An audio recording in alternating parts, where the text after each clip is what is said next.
Boa noite, meus irmãos. Quero convidá-los para que abramos a palavra do Senhor no livro do profeta Obadias. E para ficar mais fácil, está entre Amós e Jonas. Obadias, capítulo único.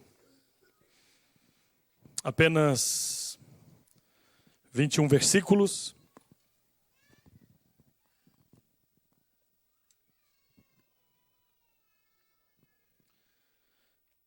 Obadias, capítulo 1.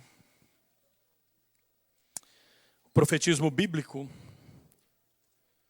Eu já disse aqui, desde que nós estamos compartilhando os profetas menores, são 12, tem a ver com a denúncia do estado em que se encontra o povo de Deus, ou o juízo de Deus sobre as nações, mas também o anúncio da esperança, o anúncio de que o Senhor virá, de que o Senhor é justo, que apesar de todas as lutas que nós passamos, nós podemos olhar para o futuro com esperança.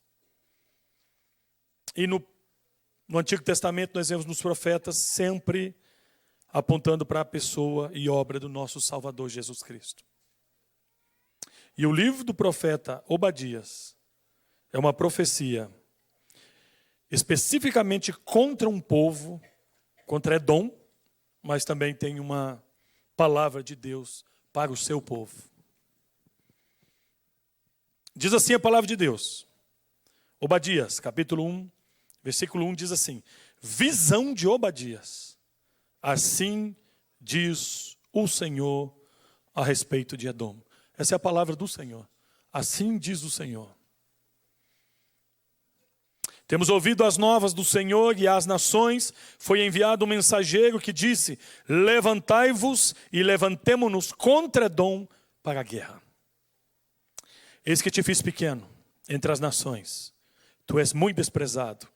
A soberba do teu coração te enganou, ó tu que habitas nas fendas das rochas, na tua alta morada, e dizes no teu coração: quem me deitará por terra? Se te remontares como águia e puseres o teu ninho entre as estrelas, de lá te derribarei, diz o Senhor. Se viessem a ti ladrões ou roubadores de noite, como estás destruído, não furtarias só o que lhes bastasse? Se a ti viessem os vindimadores, não deixariam pelo menos alguns cachos? Como foram rebuscados os bens de Esaú, como foram esquadrinhados os seus tesouros escondidos. Todos os teus aliados te levaram fora dos teus limites.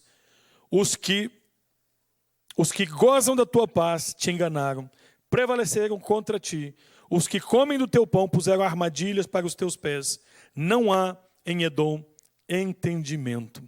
Agora eu convido vocês para o versículo 10, diz assim: por causa da violência feita a teu irmão Jacó, cobriste-á a vergonha e serás exterminado para sempre. No dia em que, estando tu presente, estranhos lhe levaram os bens, e estrangeiros lhe entraram pelas portas, e deitaram sorte sobre Jerusalém, e tu mesmo era um deles.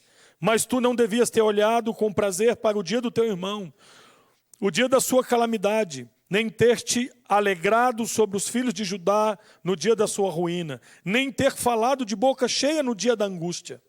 Não devias ter entrado pela porta do meu povo no dia da sua calamidade. Tu não devias ter olhado com prazer para o seu mal no dia da sua calamidade, nem ter lançado mão nos seus bens no dia da sua calamidade. Não devias ter parado nas encruzilhadas para exterminares os que escapassem, nem ter entregado os que lhe restassem no dia da angústia. Porque o dia do Senhor está prestes a vir sobre todas as nações, como tu fizestes, assim se fará contigo. O teu mal feito tornará sobre a tua cabeça. Porque como bebestes no meu santo monte, assim beberão de contínuo todas as nações, beberão, sorverão e serão como se nunca tivessem sido. Mas no monte Sião haverá livramento. O monte será santo e os da casa de Jacó possuirão as suas herdades. A casa de Jacó será fogo, e a casa de José chama, e a casa de Esaú restolho. Aqueles incendiarão a este e o consumirão, e ninguém mais restará da casa de Esaú, porque o Senhor falou. Os de Neguebe possuirão o monte de Esaú, os da planície e aos filisteus possuirão também os campos de Efraim e os campos de Samaria, e Benjamim possuirá a Gileade. Os cativos do exército dos filhos de Israel possuirão os cananeus até Sarepta. E os cativos de Jerusalém, que estão em Safarade, possuirão a cidade do sul. Salvadores hão de subir ao monte Sião para julgar o monte de Esaú, e o reino será do Senhor. Vamos orar? Senhor, mais uma vez nós oramos. Renova, Senhor, as nossas forças, o nosso entendimento, abre-o, Senhor, para que o Teu Espírito leve cativo todas as nossas faculdades, para a edificação da Tua palavra. Pai, glorifica o Teu Filho no nosso meio. Senhor, abre o entendimento da Tua igreja para compreender quem é o Senhor e quão dependentes somos de Ti. Nós, nesta noite, imploramos o Teu favor sobre a nossa vida. Oramos agradecidos em nome de Jesus. Amém e amém. Poucos livros da Bíblia são tão curtos e ao mesmo tempo tão incisivos quanto o livro de Obadias. Em apenas 21 versículos, Deus expõe uma verdade solene. O orgulho humano sempre termina em juízo. Vivemos em uma cultura que celebra a autossuficiência, a exaltação do ego, a indiferença ao sofrimento alheio. Obadias, então, confronta, levantado pelo Senhor, exatamente esse espírito altivo. Este não é um livro apenas sobre Edom, é um espelho para todas as nações e para todos os corações. Quando nós lemos esse livro, nós somos obrigados a refletir sobre a nossa postura diante de Deus e diante das pessoas. Nós temos o exemplo de Cristo, aquele que reteve a sua divindade, sendo o próprio Deus, se fez servo. Aquele que não veio para ser servido, mas para servir. Nos deu grande exemplo de como nós devemos nos apresentar diante de Deus e diante dos homens. As Escrituras estão sempre nos orientando a respeito de guardar o nosso coração contra o orgulho e contra a soberba. Nós estamos cansados de ver injustiças e indiferenças no nosso meio. Muitas vezes nós, como o profeta Abacuque, até quando, Senhor? Às vezes nós olhamos para certas coisas e pensamos que está tudo perdido. E o que eu quero lembrar a cada um de vocês, irmãos, é que nada do que acontece, nenhuma injustiça será impune diante do Deus Todo-Poderoso. Ele trará a juízo todas as obras. Todas as obras. Ele governa o macro, o micro, todas as partículas do universo estão diante do seu soberano controle e cuidado. Nada passa desapercebido diante dos seus olhos. Nada. Então, aconteceu no ano 586 a.C., a invasão de Nabucodonosor à Babilônia sobre Judá. Eles destruíram Jerusalém, levaram cativos os judeus. Foi o cativeiro da Babilônia, logo, séculos depois do cativeiro do norte, pela Síria. Os profetas levantados por Deus estavam profetizando sobre Judá, dizendo: Judá, olha para o exemplo do seu irmão, que deu as costas a Deus, quebrou aliança com Deus, se afastou de Deus. Vai acontecer a mesma coisa com vocês. Não ouviram a advertência da palavra de Deus. E aconteceu. O profeta Jeremias profetizou o cativeiro de 70 anos. E que tristeza foi para os judeus. E nesse dia, os edomitas ajudaram os inimigos a saquear, a destruir os judeus.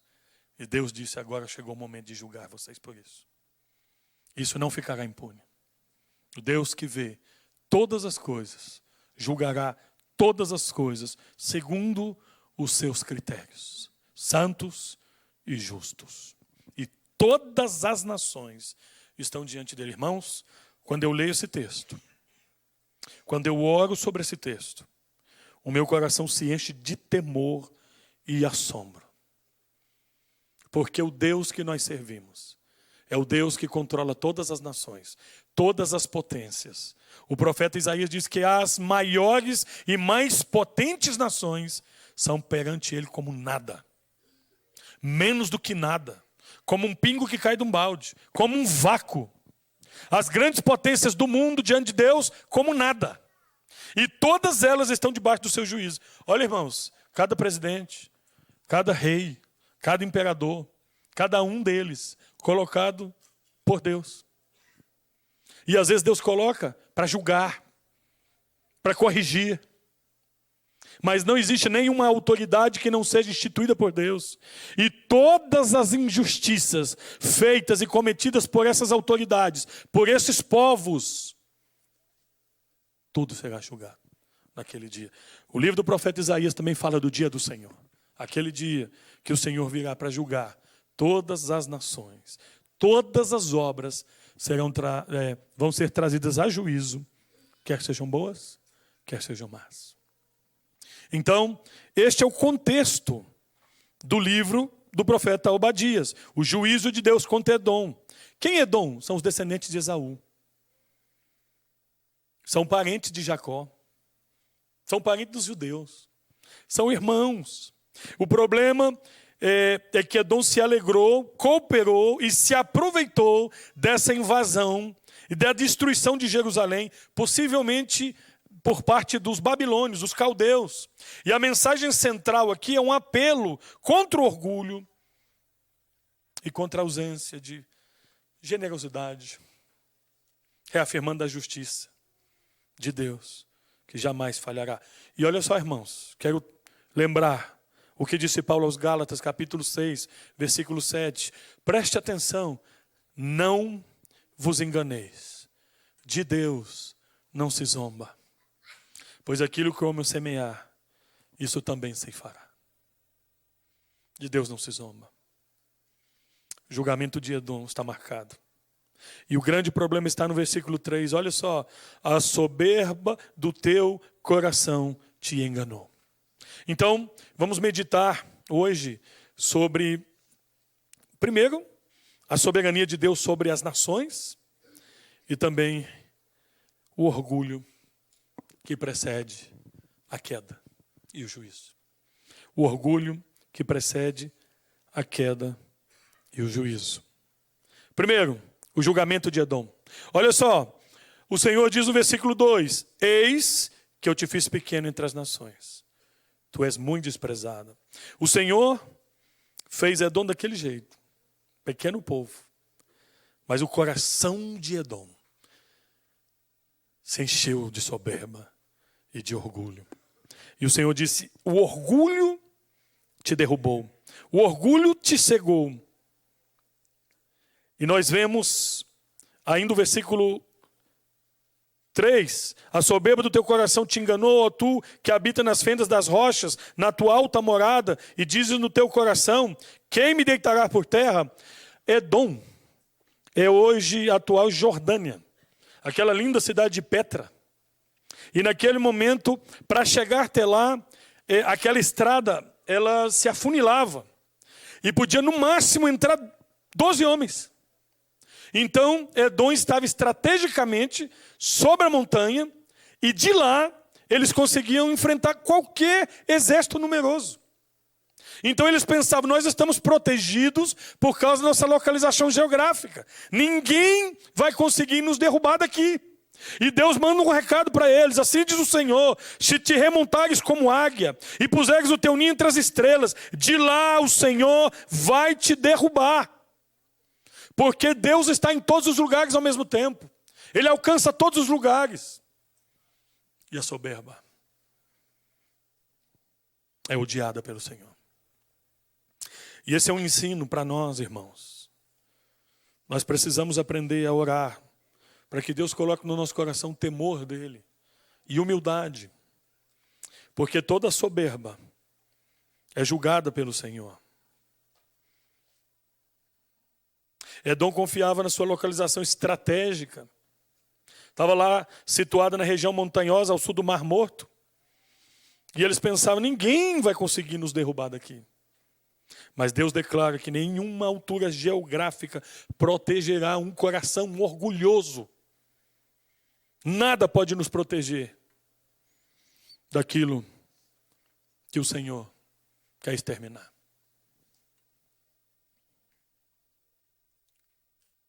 Às vezes nós colocamos a nossa segurança, ou falsa segurança, em algumas coisas que são até bênção de Deus sobre nós.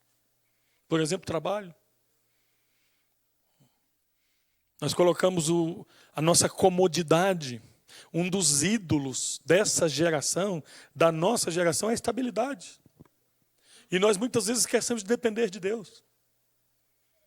E se nós confiamos nas coisas que são bênção de Deus, mais do que nele, às vezes Deus vai nos corrigir porque Ele nos ama. Às vezes vai mover o nosso piso para nos ensinar a humildade.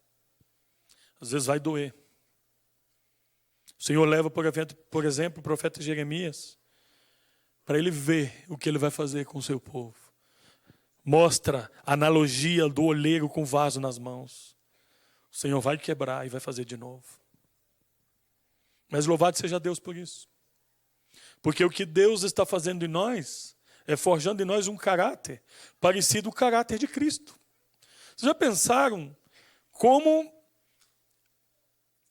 é algo escandaloso que o próprio Deus, o Rei do Universo, desça dos céus, a sua encarnação, e vem e se coloca de joelhos para lavar os pés dos discípulos? Pedro, não, meu não. Meu pé você não vai lavar não. Pedro, se eu não lavar os seus pés, você não tem parte comigo nesse ministério. Porque o Senhor estava ensinando. O serviço é a humildade. Ah, Senhor, então lava o corpo inteiro. Me dá um banho aqui, Senhor. Eu preciso do Senhor. Irmão, não confia nas coisas que Deus te deu. Não confia nas bênçãos de Deus mais do que no Deus das bênçãos. Dependa do Senhor. Sempre. Olha os pecados de Edom. Orgulho, versículo 3. Olha o versículo 10, violência contra o seu próprio irmão. Por causa, olha o versículo 10. Esse juízo vem sobre você por causa da violência feita a teu irmão Jacó. Por causa disso. Porque você se alegrou. Porque você se ajuntou com os malfeitores. Porque você se alegrou com a queda do seu irmão. Porque você celebrou a queda.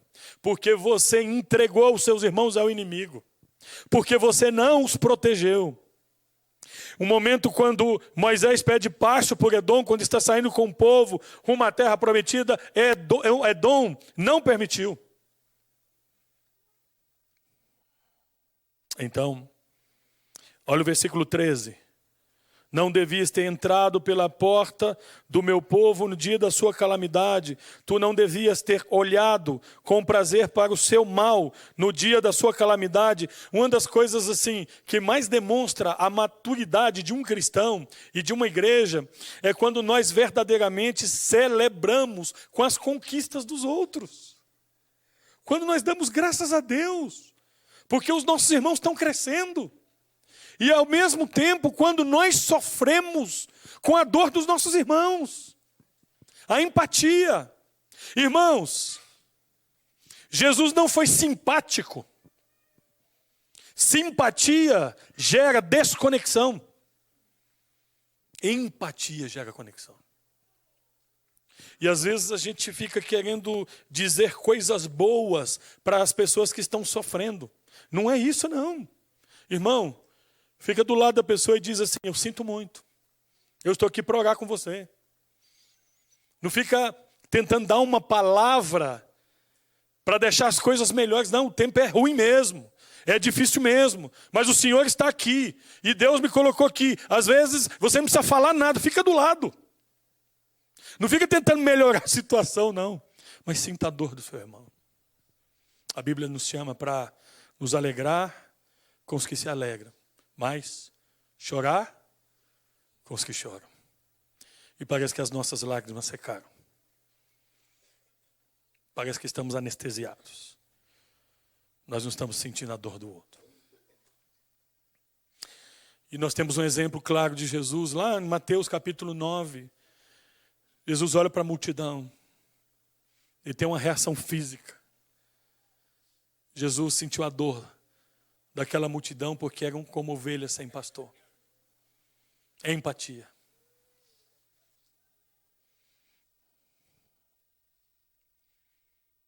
Versículo 16 continua mostrando. Olha só, porque como bebestes no meu santo monte, assim beberão de contínuo todas as nações. Beberão, sorverão e serão como se nunca tivessem sido. Então, Deus está revelando o pecado daquele povo. Deus conhece os segredos do nosso coração. Deus conhece as nossas intenções. Deus conhece tudo a nosso respeito. Tudo está revelado diante dos olhos de Deus. Não há nada mais odioso a Deus do que a arrogância que se disfarça de segurança. O versículo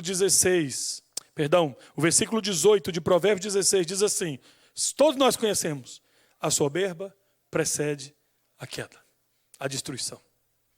Tiago capítulo 4, versículo 6. Deus resiste aos soberbos. Deus resiste aos soberbos. Deus tem misericórdia de nós. Castelos construídos sobre rochas que parecem ser indestrutíveis, até que as suas fundações estejam corroídas por dentro. Assim é o orgulho, invisível aos olhos humanos, mas fatal diante de Deus. Quando Deus olha para mim e olha para você, o que Ele está vendo? O que Deus vê no nosso coração? A oração de Davi é assim: Senhor, não é soberbo o meu coração, e não estou em busca de grandes coisas, mas que as palavras dos meus lábios e o meditar do meu coração sejam agradáveis a Ti. Que assim seja a nossa oração, irmãos.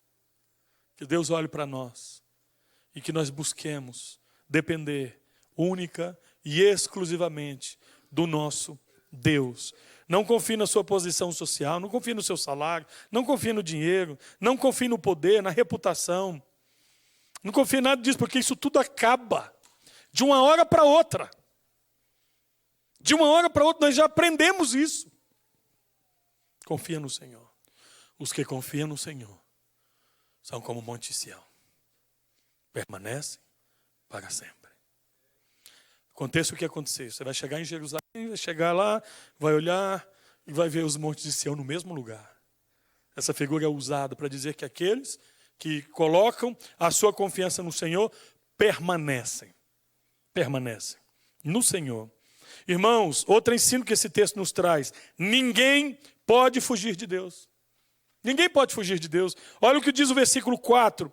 Se te remontares como a águia e puser o teu ninho entre as estrelas, de lá eu vou te derrubar. Nós conhecemos o Salmo 139. Davi diz: Senhor, tu me sondas e me conheces.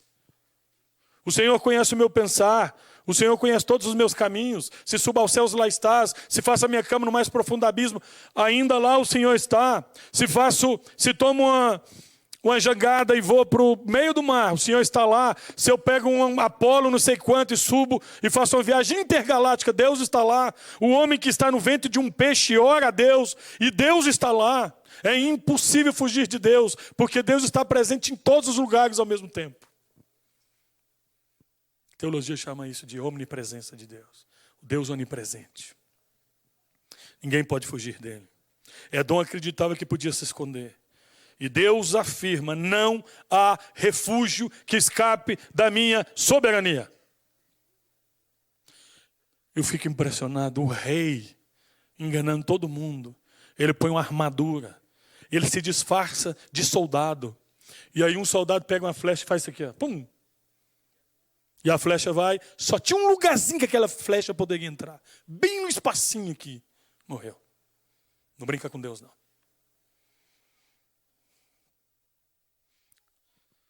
E eu não estou falando isso para te intimidar, não, meu irmão.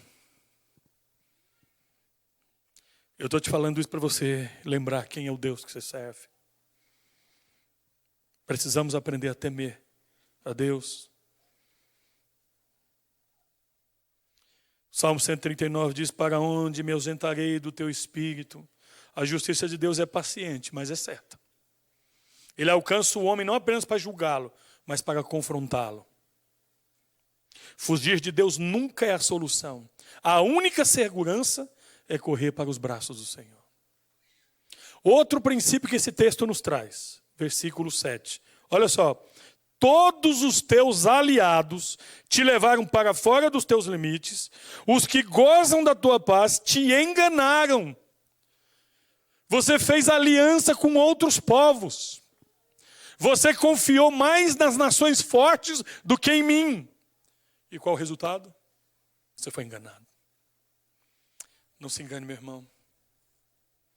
Não se engane. Confia no Senhor. O dia que o rei de Judá recebe a visita da embaixada da Babilônia, Merodach Baladã, embaixador da Babilônia, chega até Judá e o rei abre o palácio, mostra toda a riqueza de Judá. Ele pensou assim: eu vou fazer aliança com a Babilônia, porque eles são fortes. E a aliança com eles vai me proteger. Então eu preciso estrategicamente estar protegido. Deus levanta o profeta Isaías para visitar o rei Uzias e diz assim: tudo que você mostrou será entregue à Babilônia, porque você confiou mais nas alianças humanas do que em mim. Aliás, essa é uma das tônicas das profecias do Antigo Testamento. Deus odeia a idolatria. E muitos momentos, por exemplo, o ministério de Isaías, uma das denúncias mais constantes no ministério de Isaías é a respeito das alianças humanas. O povo de Israel estava confiando mais nos homens, mais nas nações, mais nas alianças do que no próprio Deus. No tempo do rei Uzias, meus irmãos, um rei que reinou por 40 anos, que trouxe estabilidade para Judá, organizou politicamente, organizou belicamente o exército, a agricultura, foi um grande líder. O povo descansou na liderança de Uzias. Uzias morreu. O povo se desanimou. O povo estava confiando mais no rei do que em Deus. E é por isso que está registrado em Isaías capítulo 6 o seguinte: no ano da morte do rei Uzias, eu vi o Senhor assentado em um alto e sublime trono. A nossa estabilidade não vem dos tronos aqui da terra, mas do céu. No dia que o povo estava confiando mais no rei daqui, Isaías tem a visão do verdadeiro rei. O seu trono é alto e sublime. É a sala de comando do universo. É de lá que ele controla e governa todas as coisas. A amizade com o mundo é perigosa. Cuidado. Todos os teus aliados te enganaram. Edom confiou em alianças políticas e militares. No dia do juízo, esses mesmos aliados se tornaram traidores. A Escritura é clara. Não sabeis que a amizade do mundo é inimizade contra Deus? Alianças feitas por conveniência duram apenas enquanto há vantagem. No dia da crise, eles te abandonam. Cuidado. Cuidado. E por fim, Deus também condena a alegria no mal alheio. Olha o que diz o versículo 12 e 13. Mas tu não devias ter olhado com prazer para o dia do teu irmão, o dia da sua calamidade, nem ter te alegrado sobre os filhos de Judá no dia da sua ruína, nem ter falado de boca cheia no dia da sua angústia. Olha a perversidade de Edom. Não apenas se omitiu, se alegrou.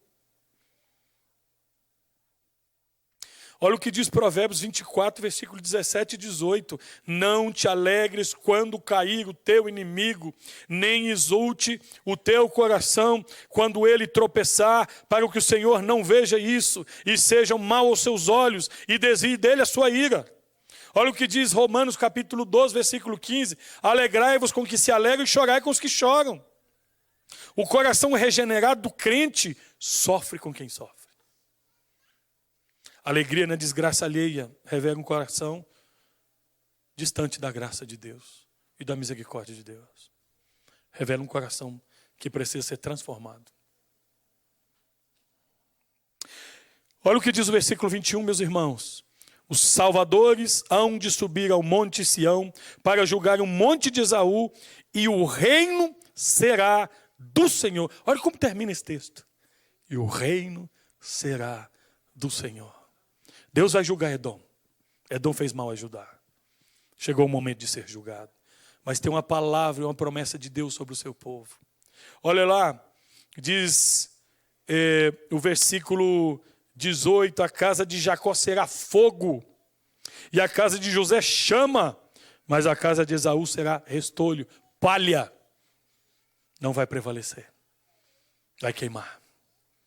Deus diz, não sobrará nada de Edom, porque Deus está julgando Edom. Mas os de Neguebe possuirão o monte de Esaú, os da planície aos filisteus, possuirão também os campos de Efraim e os campos de Samaria, e Benjamim possuirá Gileade. O que Deus está fazendo é cumprindo a promessa dele de entregar ao seu povo aquilo que ele prometeu. Então aqui nós vemos a esperança final. O reino será do Senhor. Assim termina essa profecia. É o anúncio do dia do Senhor, juízo final sobre todas as nações. A promessa da exaltação do povo de Deus que reinará com o Senhor. É isso que do versículo 15 até o 21 Obadias está dizendo. A respeito da restauração e a felicidade de Israel. Mesmo com todo o sofrimento, mesmo com os cativeiros, mesmo com todas as lutas que nós passamos nessa vida, tem uma promessa de Deus para a vida do crente. Nós reinaremos com Ele. É tão maravilhoso quando nós cantamos aquele hino Castelo Forte, quando Lutero, no contexto da reforma, lá no castelo, quando ele está sendo perseguido, quando a sua vida ele corre risco de morte, ele diz, podem levar os nossos bens, podem nos tirar tudo, mas nós reinaremos com o Senhor eternamente. Ninguém tira do nosso coração aquilo que Deus colocou. Vida e vida eterna. Ou não sabeis que os santos hão de julgar o mundo?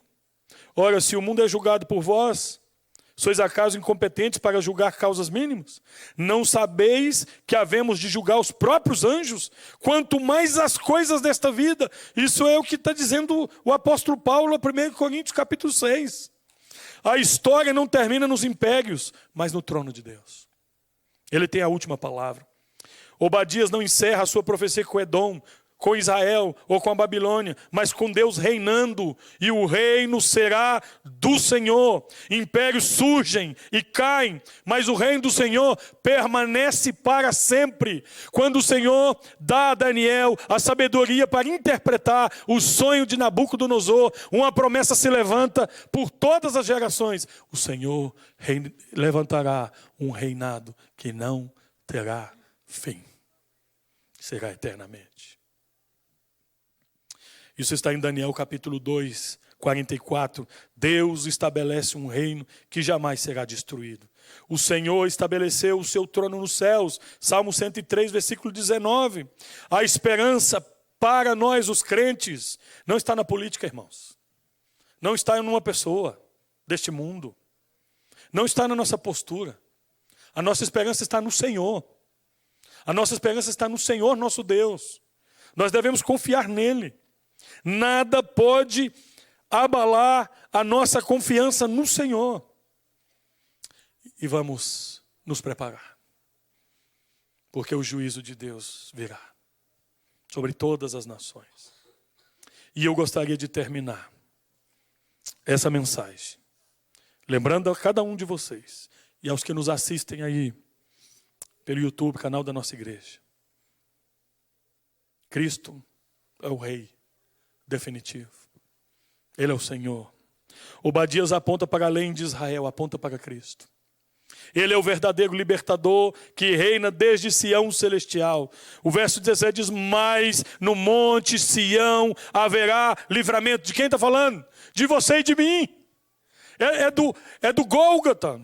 É do Monte da Caveira. É de lá onde o Senhor entregou a vida por nós. É onde o Senhor entregou a sua vida para a nossa redenção. Onde o Senhor ocupou o nosso lugar na cruz. A cruz não foi a derrota, mas foi o caminho para o trono. Deus exaltou a Cristo sobremaneira. Chegamos ao Monte Sião celestial, esse que é profetizado aqui em Obadias. Quem vai falar sobre isso é o autor de Hebreus capítulo 12, versículo 22. Chegamos ao Monte Sião celestial, o reino é do Senhor, porque o seu Filho é o Rei de todas as coisas. Deus derruba impérios orgulhosos, para exaltar o seu reino eterno, para sempre.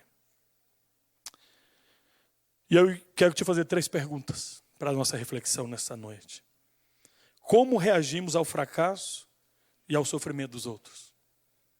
Como reagimos? Em que áreas temos confiado mais no mundo, nas coisas deste mundo, do que em Deus?